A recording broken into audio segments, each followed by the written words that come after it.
Welcome to the Wife Stories YouTube channel. New video every day, and don't forget to subscribe. Here we go. I turn on the TV by habit, not by choice. It's late, maybe close to midnight, and I'm too tired to think of anything but the shape of my own numbness. The remote's in my hand, and my thumb just presses the power button before my mind can catch up. The screen flashes, and at first it's just the usual local news. Then the camera angle changes, and there she is, on the screen. My wife, Rebecca, dressed in an elegant sky blue blouse I've never seen before, talking to a reporter in front of a small cluster of onlookers. She looks animated, like she's explaining something, and I hear her voice, soft, but determined. I don't follow the details of what she's saying. I can't. My breath snags in my chest. Her hair is pinned back, and the image flickers as the broadcast transitions to another shot, a closer one, capturing the gentle slope of her cheekbones. She's smiling, bright and alive, as if the last few months never happened. Everything inside me stops. My pulse stalls, and I realize I'm gripping the remote so tightly my knuckles hurt. That's her, the woman I married. The woman who once stood beside me on a sandy beach, white lace trailing behind her ankles, a gentle ocean breeze lifting her veil. I can still see that day so vividly, even though it feels like another man's memory. I can see her eyes shining with tears of joy, the sun reflecting off the waves behind us, our friends and family applauding in the background. The officiant said something about eternal devotion, about how two hearts become one. And I remember lifting her veil, brushing the hair from her forehead, and promising to love her until my last breath. She whispered she would do the same. That was all I needed to hear back then. That day, I thought the world was brand new. On the TV now, though, she's not that bride.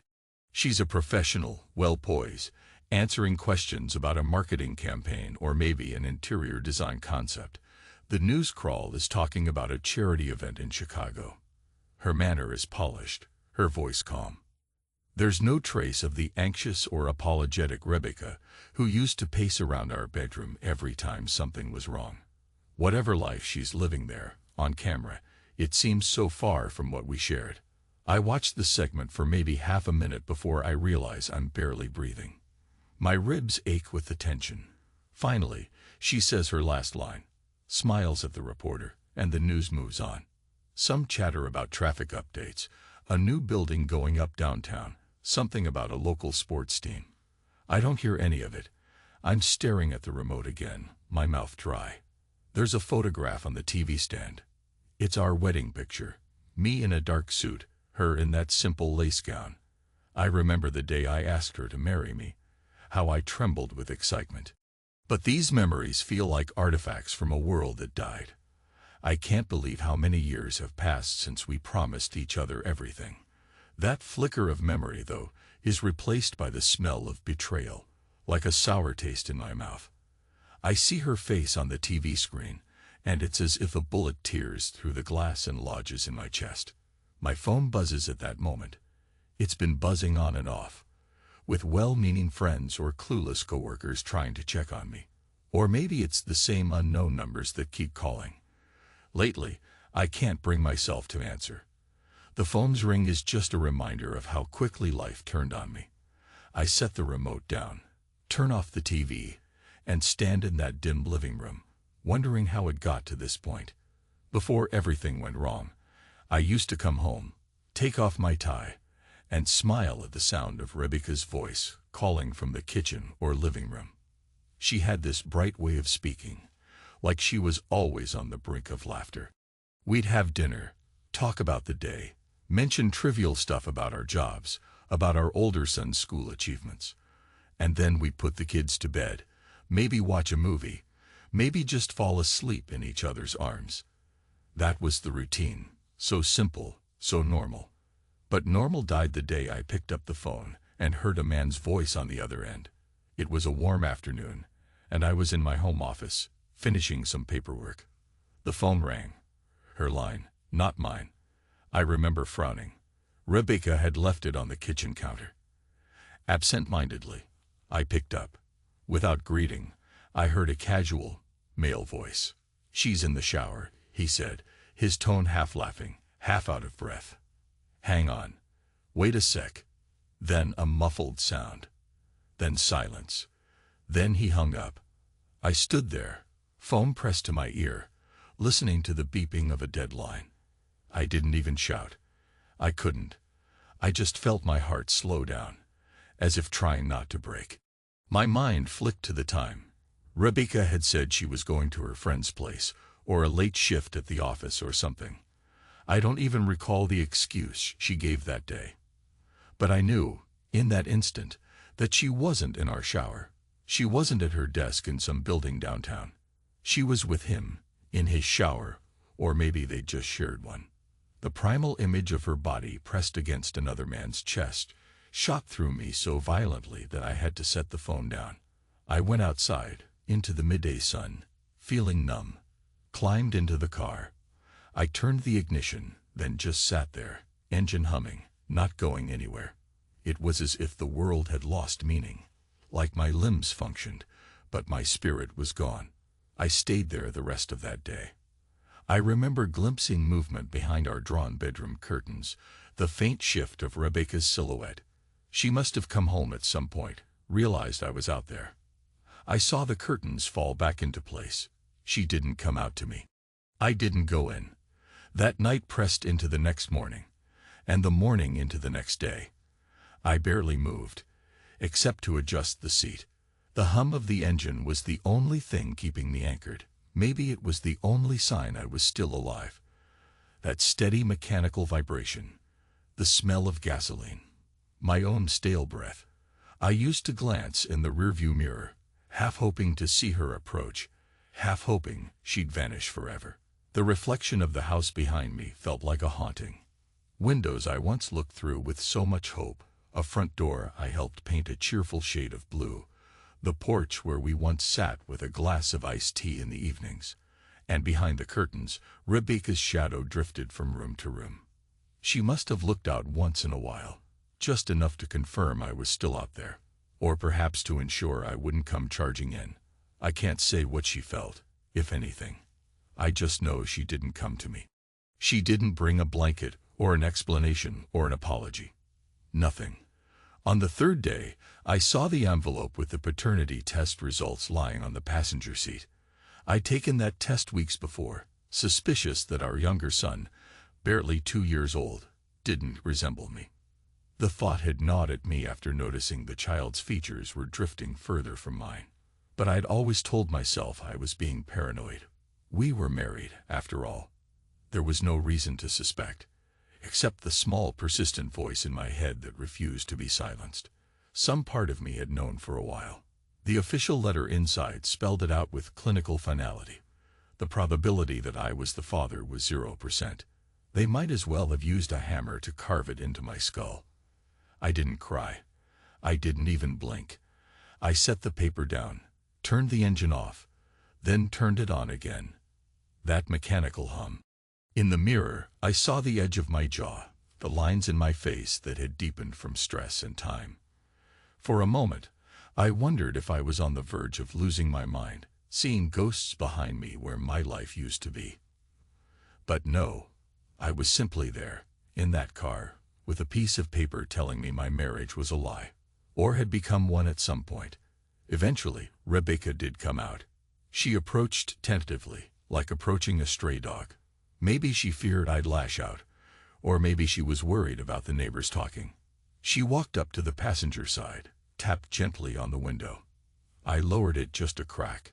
She tried to speak, but all I heard were half-formed phrases. "I can explain," or "it's not what," or "let's just." I remember looking at her, noticing how her mouth trembled. In that second, I felt nothing. Just emptiness, a hush inside my mind like I'd stepped out of my body. I said nothing. I don't think I'd even nodded.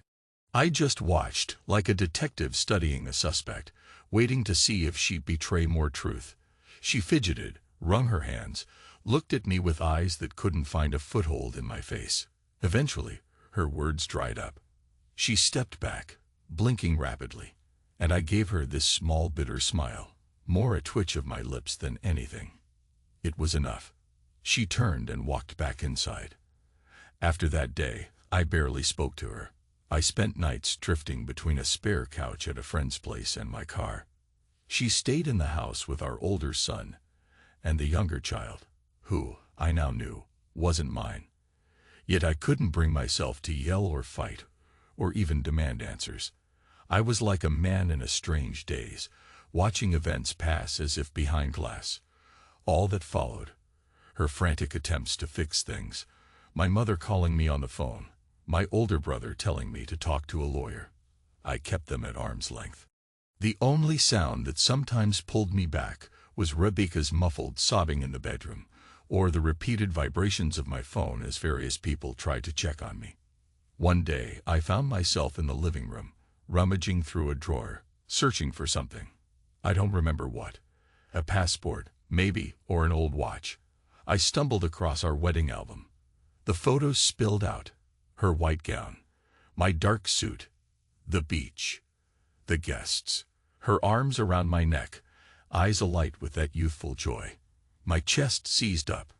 I felt nauseous. This woman in the pictures, she looked like a memory from a dream. Her love had once been so warm, so comforting. I stared at a photo of us feeding each other cake, then at one where we danced slowly on the sand as the sun set. Then there was a shot of me lifting her veil, leaning in to kiss her gently. Everything about those photos felt like the biggest lie in the world now. After that, I told her I was leaving. The house, my role as father, whatever illusions had tethered me were undone. She didn't protest, but she had tears in her eyes, and I told her in a low voice, "Don't ask me for anything. I've got nothing left for you." That's all I said. I packed a suitcase, ignoring her trembling attempts at conversation. She tried to cling to my arm once, but I pulled away. I can't recall if I took my ring off that day or if I had removed it earlier. I just remember the weight of it was gone from my finger at some point. The car's trunk slammed shut, and I drove off, not sure where to go. I ended up renting a small apartment near the outskirts of town, half furnished, walls still smelling of paint. I told no one the address except my brother, just in case. I wanted space, solitude, and I got it. So much that the silence started to feel like a living being in that place. I can't say exactly when Rebecca moved in with him, her lover, or perhaps the father of the child. A part of me didn't want to know. But I heard from mutual acquaintances that she started staying with a man named Richard, a personal trainer, a bit older than me. They said he was muscular, had a confident grin, the kind that said he'd never lost at anything. Heard he had a quick temper, too, though. None of that made me feel better or worse. It was just data. It felt like reading a script from a B-movie. Husband finds out wife cheated with a fit alpha male, leaves, she moves on. Scene fades. So cliché I almost laughed. Except it was my life. Sometimes, late at night in that dull apartment, I tried to recall the moment I first suspected something was wrong. Maybe it was the day I noticed her phone was locked with a new passcode, or the time I caught her looking out the window with a distant, longing expression, then hurriedly smiling at me when I entered the room. So many small details.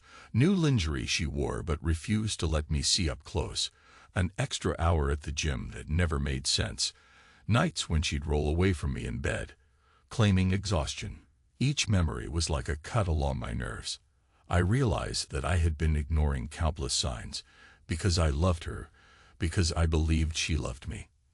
Now, standing here in the living room of my apartment with the TV turned off, I stare at the black screen. In it, I can see a faint reflection of my own face. My hair's shorter than it used to be.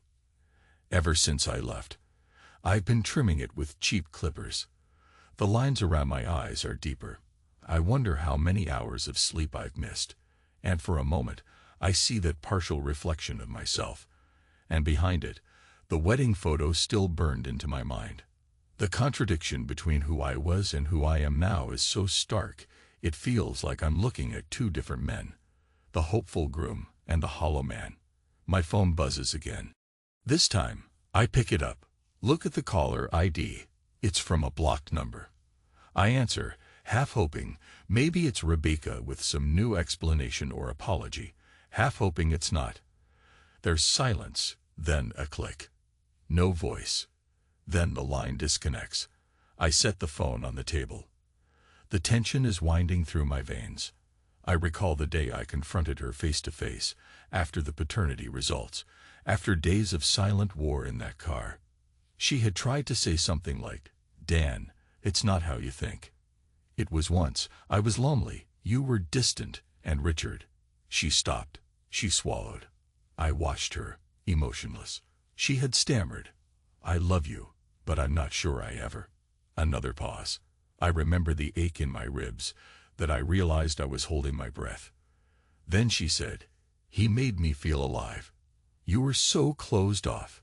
You never let me in. We were together in the same house, but I couldn't reach you." She was crying, but her words stabbed me repeatedly. All I replied was, "So you decided to replace me in your bed." In our bed.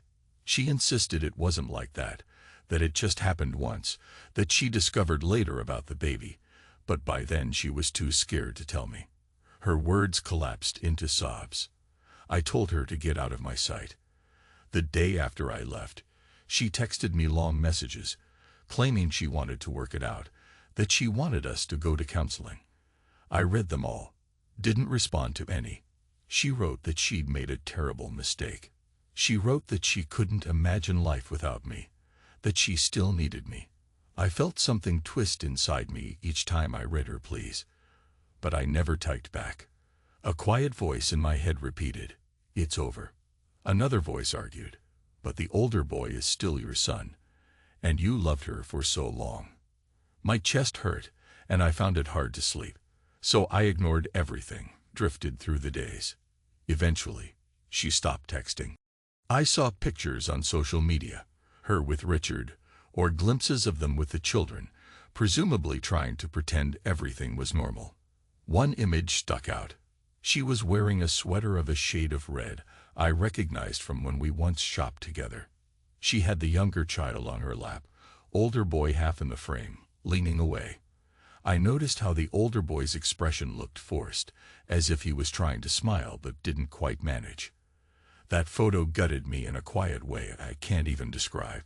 I wanted to talk to my son, reassure him that I wasn't abandoning him. But I couldn't bring myself to face Rebecca again. I sink down now onto the sofa. The city lights beyond my window flicker. I recall with surprising clarity the first time I saw Rebecca, long before our wedding. It was at a small cafe in downtown Chicago. She was wearing this simple dress and had her hair tied back in a loose bun. I was there for a work meeting that got canceled last minute, so I ended up grabbing a coffee. She was behind me in line. I let her go ahead. She smiled, a bit shy, and said thanks. That was all it took. Later, we talked at a table near the window. She laughed at my jokes. Nervous, but genuine. We exchanged numbers. A few dates later, we became inseparable. I fell so hard for that gentle soul who lit up every room. Now I think, was that her real self, or just the version she showed me? Was I the one who changed, or was she always restless for something more? My mind tangles in circles. Maybe I was the one who drifted behind a wall, focusing on work, becoming more silent with each passing year. Maybe I took her for granted, expecting she'd always be there.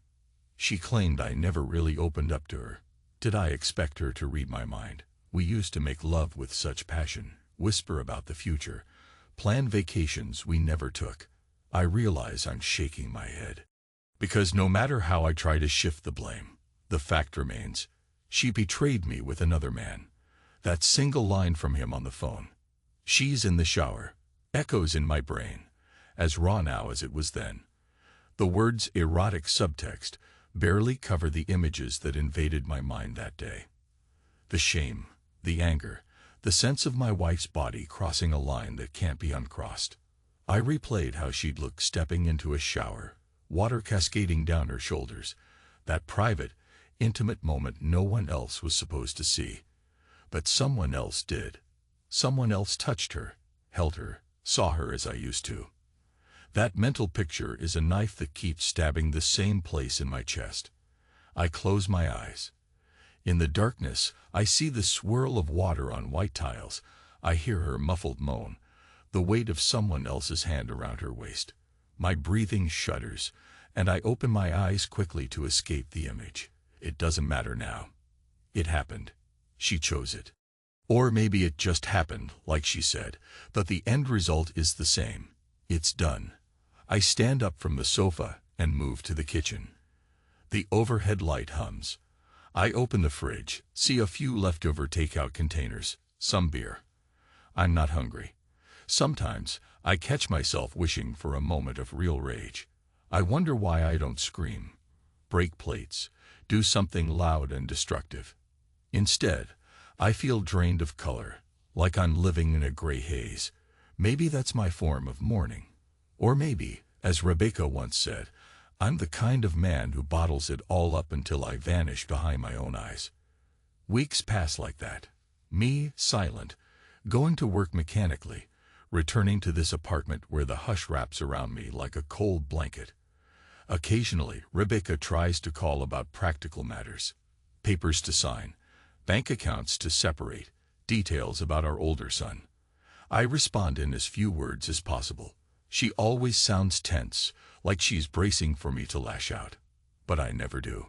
I keep hearing that line in my head. He's in the shower. She's in the shower. Like a broken record. Sometimes at night, I dream of the times we were in our shower together. The way she'd laugh when I kissed the curve of her neck.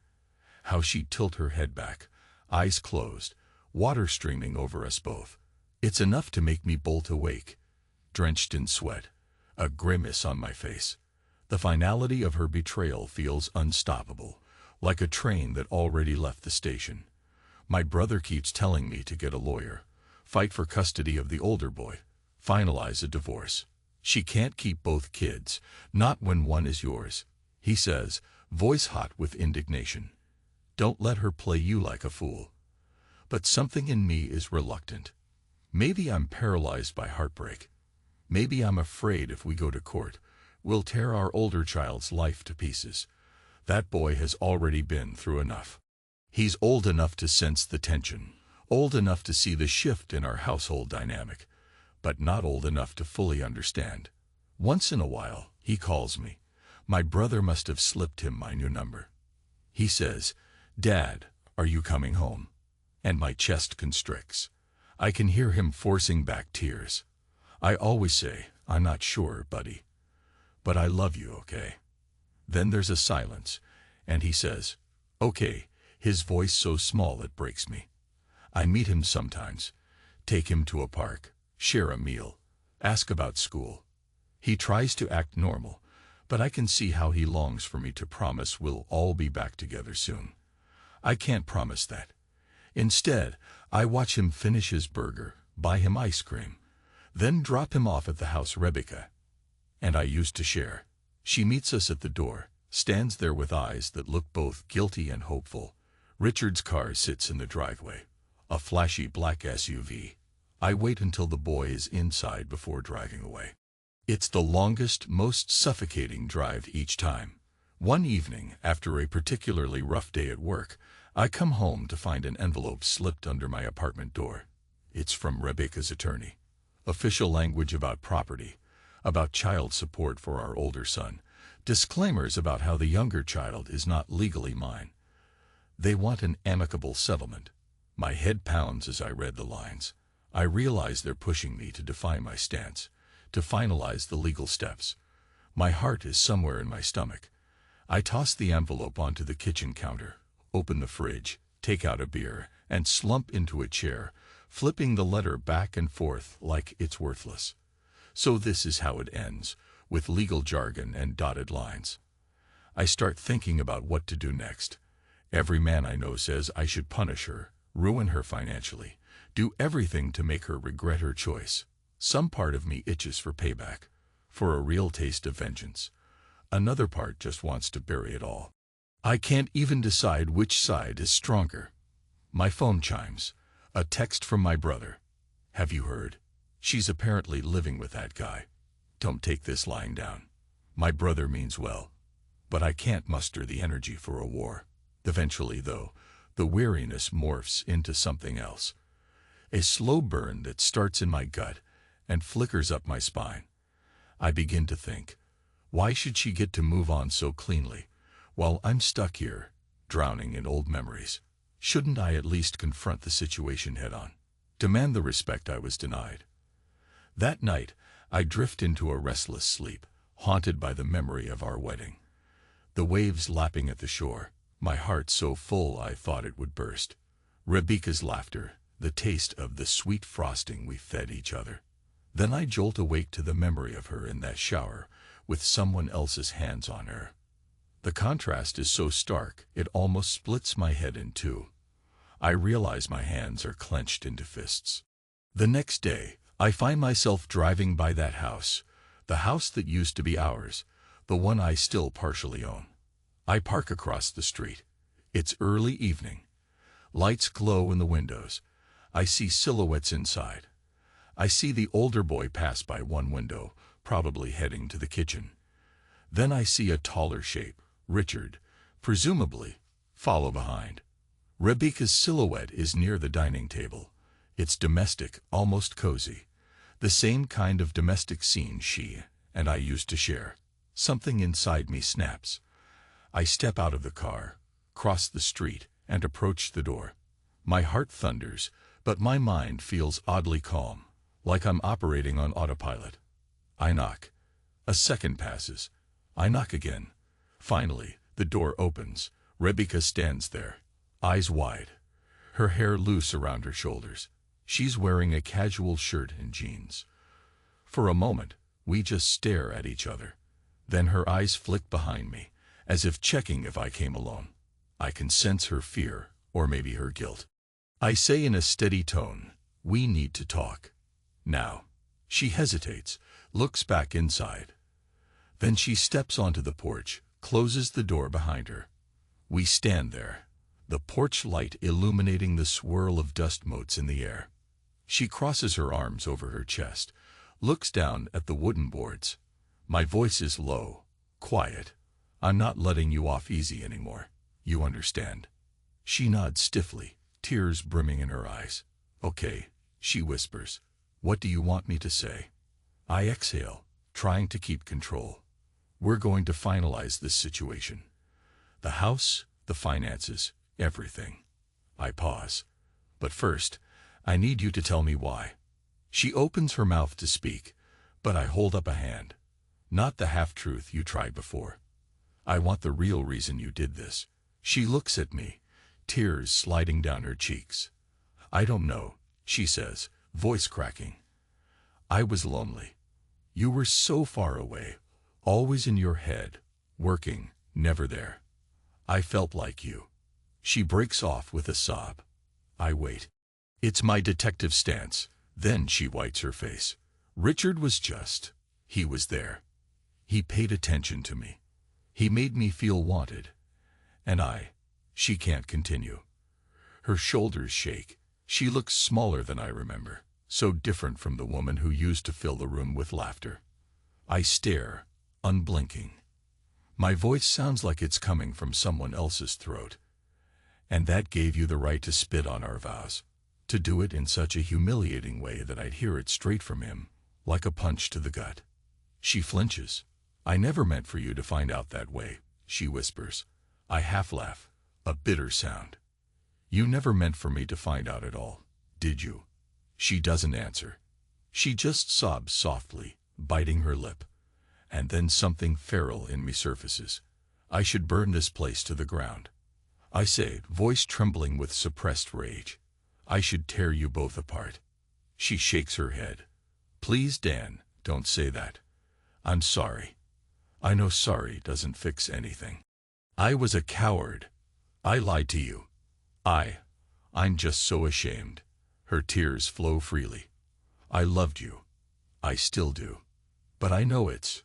Just then, the door opens behind her, and a broad figure steps out. Richard. He's dressed in a fitted t-shirt and jeans, looking every bit the confident trainer. He glances from her to me, jaw set.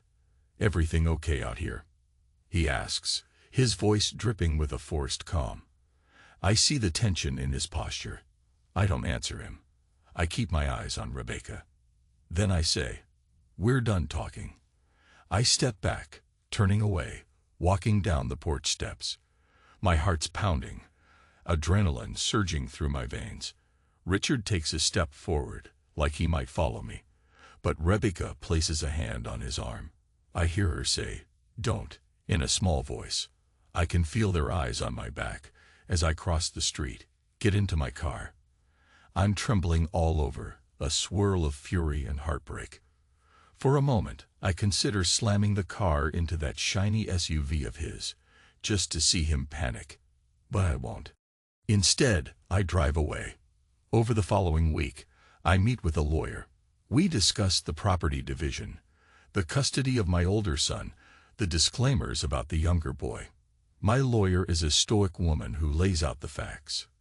"You have every right to claim your share of the assets and to push for primary or shared custody of your biological child." I nod, stone-faced. She says we'll arrange everything quickly, get it all locked down, so Rebecca can't shift anything behind my back. I sleep poorly. I keep picturing the look on Rebecca's face that night on the porch, how broken she seemed. Strangely, it doesn't satisfy me the way I thought it might. Instead, I feel a hollow ache, like I'm an echo chamber of regrets. I remember how I once said, in sickness and in health, how I told her she could lean on me, how I'd be there no matter what. Now I'm about to wipe her out of my life. I wonder if that's justice or just necessity. My father calls. He's old, living out in Arizona. He asks me to come visit. "Clear your head, son. You can't brood forever." He has no idea how deep this goes. He and Mom separated long ago, so maybe he has more insight than I realize. I promise to consider it. 2 days later, Rebecca's attorney calls mine. They ask for a meeting. We settle in a bland conference room with fluorescent lights. Rebecca sits across the table from me. Richard is not present, which is a small mercy. She looks pale, eyes rimmed with shadows, but she's calm. We discuss financials, the house. She insists I can keep half the house's value if we sell, or she can buy me out. My mouth is set in a tight line. Her voice trembles slightly. I don't want to fight. I just want to do what's fair. My lawyer looks to me, and I shrug. Fine. Then the topic of the older boy comes up. I say, "He's mine. I want partial custody." She nods, tears forming again. She agrees to it. We set a schedule. The younger child is biologically Richard's. That part is hammered out with an emotionless flurry of legal phrases. There it is, my final severance from that child. The child I thought was mine for 2 years. My chest constricts, but I hold my face still. By the end, the papers are in front of us, waiting to be signed. My pen hovers. Rebecca's pen hovers. We both glance at each other. In her eyes, I see an ocean of sorrow, maybe regret, or maybe she's just afraid. I look away. I sign. She signs. That's it. We stand, gather our things. I walk out into the hallway, my footsteps echoing in the sterile corridor. She calls my name, a plaintive note in her voice. I pause, turn slightly. She stands there with tears glistening on her cheeks, her arms folded as if hugging herself. "For what it's worth," she says quietly, "I never meant to destroy us. I never wanted this." I look at her. 1,000 words crowd my throat, but all that comes out is a ragged exhale. "But you did," I say. She nods, tears slipping down. Then I turn away and leave. Time slides by. The seasons shift. I see my older boy regularly, pick him up on weekends, try to show him I'm still a steady presence in his life. We go to ball games, watch movies. He asks fewer questions now. He's adjusting, maybe. I do my best. Meanwhile, Rebecca moves in with Richard permanently. People say that sometimes they see her around town, that she has a haunted look, that she's become quieter, that she might even be second-guessing her choices. Others say she keeps picking men who remind her of me, like she's looking for some version of me in the new partner she ended up with. I don't know the truth. I only know that every mention of her name is like a small sting in a half-healed wound. One evening, I have a dream. I'm in the car, parked outside the house again, engine idling. Rebecca stands on the porch in her wedding gown, waving at me, but I can't get out. The car doors are locked, the windows sealed. She calls my name, but her voice is muffled. She keeps waving, tears on her face. Then a figure steps behind her. It's Richard, or maybe just a dark silhouette. He pulls her inside, and the door slams. I wake up in a cold sweat, gasping for air, and it dawns on me. That's how I feel, trapped in the memory of what we used to have, locked away from what's happening now. I sit up in bed, heart pounding. A strange clarity descends on me. I realize I don't want to be that man in the car forever. I want to move forward, be more than this hollow shell. I want to reclaim my life. The next morning, I call my older brother. I'm done letting her define me. I say. He's silent for a moment, then replies, "About time, Dan." So I start making changes. I move to a slightly better apartment, not fancy, but a little brighter. I buy real furniture instead of living out of boxes. I put up pictures of me and my older boy. No wedding photos. I get rid of them, or store them away somewhere I won't see them. I even join a gym, forcing myself to break out of my shell. Maybe it's a small gesture, but it feels like I'm taking some control. I see Rebecca occasionally, mostly when dropping off or picking up our boy. Each time, I feel that familiar pang in my chest. She looks older than her years now, a sadness in her eyes that no amount of makeup can hide. Sometimes she tries to smile politely at me, but I just nod. We exchange polite words, nothing more. Richard rarely shows himself. Maybe he's off to the side, waiting, or maybe our schedules never overlap. Either way, I prefer not to see him. I'm not sure what I'd do if he confronted me. Maybe we'd just stare at each other like two strangers, or maybe I'd punch him. Hard to say. I keep my distance. Weeks fade into months. I focus on work, but ironically, the more I try to bury myself in tasks, the more my mind wanders. Scenes of the past flash up. Our wedding dance, that phone call, my nights in the car, the paternity test. They swirl around, but I handle them differently now, like objects to put on a shelf, one by one, in some sort of mental box labeled done. Some days it works.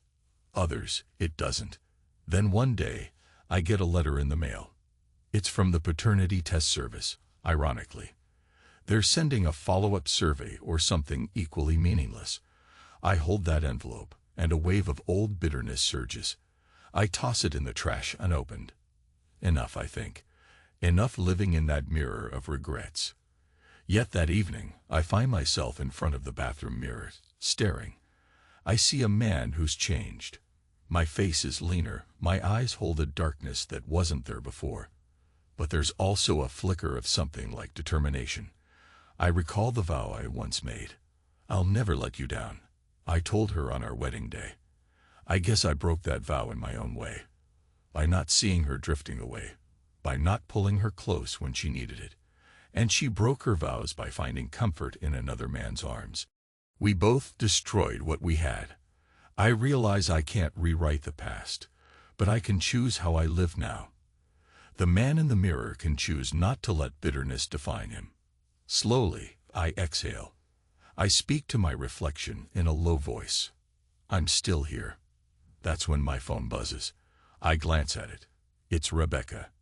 Normally, I might not answer, but something makes me swipe to accept. Her voice is shaky. "Dan, can we talk?" she says, sounding like she might be crying. My shoulders tense. Is something wrong? I ask. She sniffs. Richard is. We had a fight. It got bad. I didn't know who else to call. I close my eyes. the old protective instinct stirring. "Where are you?" I ask. She tells me she's at a friend's place, doesn't want to stay there. I sense she's on the verge of a breakdown. "I just need someone to talk to," she says, almost begging. My mind whirls. She's the woman who betrayed me, who turned my life inside out. She's the mother of my older son, and also the mother of a child that isn't mine. She's the source of so much pain. And yet, a part of me can't pretend she doesn't exist. With a sigh, I say, "All right, meet me at the old coffee shop on Westlake Street." She agrees. I arrive first. The place is mostly empty at this hour. The harsh overhead lights reflect off polished tables. I pick a corner booth. A swirl of memories hits me. How we first met in a cafe. How my heart pounded the day I proposed. Now she's on her way, presumably upset because the man she replaced me with is causing trouble. The irony is thick. When she walks in, I barely recognize her. She looks exhausted, wearing an oversized sweatshirt, hair unkempt, eyes rimmed with red. She slides into the booth across from me. There's an awkward silence. Finally, I ask, "What happened?" She rubbed her face, her voice raw. "He's not who I thought he was. He has a temper, a bad one. He snapped tonight, yelled at me, threatened me. I got so scared." Tears slipped down her cheeks. Part of me wants to say, "And you thought you'd have it better with him." But I hold back. Instead, I just wait. She continues. "We argued about money, about the kids, about everything. I realized I can't stay there anymore. But I have nowhere to go." She looks at me, almost like she's expecting me to solve her problems. I let out a slow breath. "So what do you want from me, Rebecca?" I ask gently. She sniffles, fiddles with her fingers. I want a friend, someone to help me figure this out. And I know I hurt you.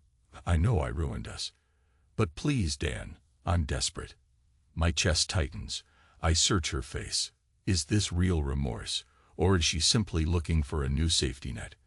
The old detective in me studies her eyes, trying to find the truth. She looks genuinely terrified, battered by regrets and illusions. Slowly, I say, "I can help you with some arrangements. You can find a place to stay that's safe. But that's it. I'm not your rescue boat. You made choices that cost you everything we had." My voice is calm, measured. She nods, tears falling. "I know. I'm sorry." Her voice cracks. "I can't believe I did all this. I can't believe how stupid I was. I never meant to break us this way." I feel a surge of conflicting emotions. Pity, anger, a trace of longing for what we once shared, overshadowed by the knowledge that it's gone forever. "Listen," I say. "I'll help you for the kid's sake, all right. Our older boy needs stability. So does your younger one, no matter who the father is.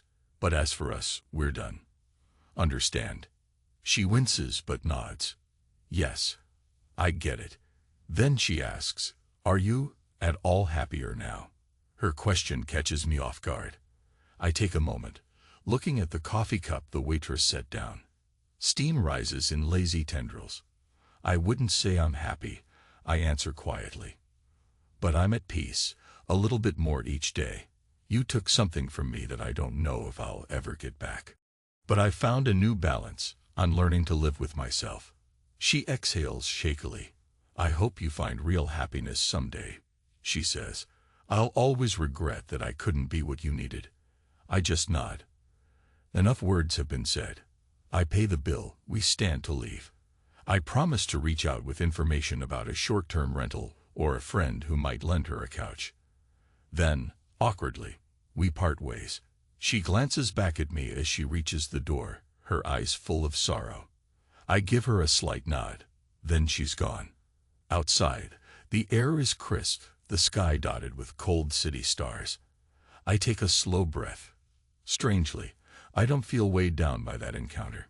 Instead, I feel a curious sense of closure. I helped her because it was the decent thing to do, but I didn't let her back inside my heart. It feels like the final line has been drawn. Time edges forward again, and with Rebecca stepping away from Richard, the talk around town changes. Some say they saw him storming out, cursing. Others say she's seeking a protective order. I stay out of it. Our older boy is safe with me part of the time, with her the rest, but not in the same house as Richard. She's apparently found a small apartment. Meanwhile, I keep my routine, keep focusing on building something new for myself. Eventually, the day comes when I'm scheduled to pick up my boy for the weekend. I pull up at her new address, a modest complex with a small courtyard. Rebecca is waiting out front with our son, a suitcase by her feet. She waves me over. I step out, greet my boy, ruffle his hair. He clings to me. I look at Rebecca. She seems calmer. She meets my eyes. "Thank you," she says softly, pressing the handle of the suitcase into my hand. I just nod. There's a hush as I help my son into the car. Then, for a moment, I turn back to Rebecca. "Take care of yourself," I say. She manages a small smile. "You too." Then she steps back, and we drive off. My son chatters about a new video game he wants to try, about school. I listen, responding here and there, a dull ache in my heart that maybe one day will fade. But I'm here. I'm present. And that's more than I was before. And so life goes on.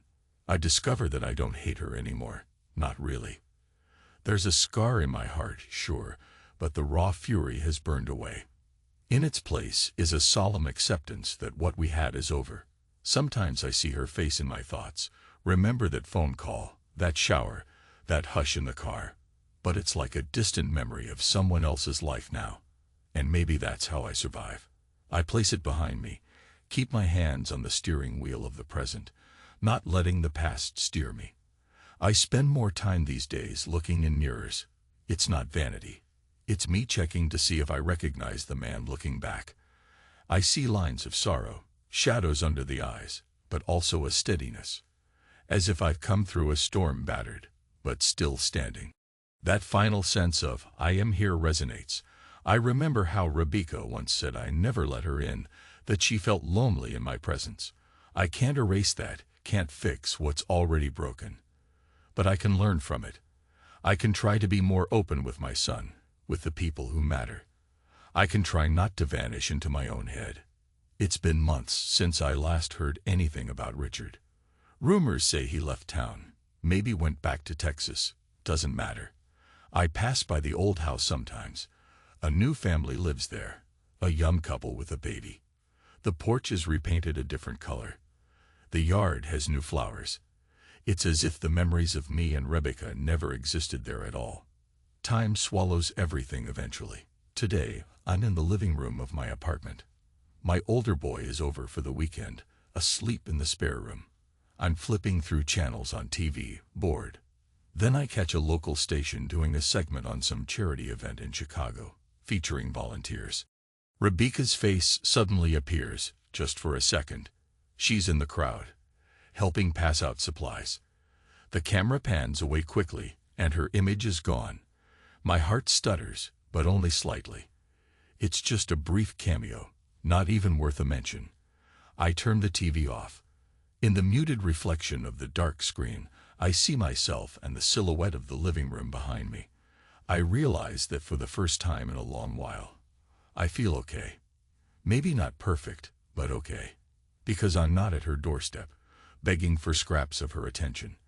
I'm not trembling in my car, waiting for her to come out. I'm not pounding on the porch, searching for answers. I'm here, in my life. I'm not afraid of the mirror's reflection anymore. If anything, I welcome it. I rise from the couch, switch off the light, and walk to the window. Outside, the city is quiet under the night sky. I think about everything that happened, how it broke me and shaped me. I feel the ache of betrayal, yes, but also a cautious hope that maybe I can be whole again. And if a tear escapes my eye in the darkness, no one has to know. In that hush, I whisper to myself, I'm still standing. It feels like a small victory. I close the curtains, pull in a steady breath. At last, I feel the tension ease in my shoulders, as if a great weight has lifted. The night is silent, and I know in the morning I'll still have my responsibilities, my regrets, my own private scars. But I also know I'm no longer on the edge, no longer lost in bitterness. The part of me that died is replaced by something new. Call it resilience, or simply acceptance. And so I turn away from the window, glance once more at the mirror by the hallway. My reflection meets my eyes. I nod at the man I see there. I don't speak out loud, but in my head, the words are clear. We made it.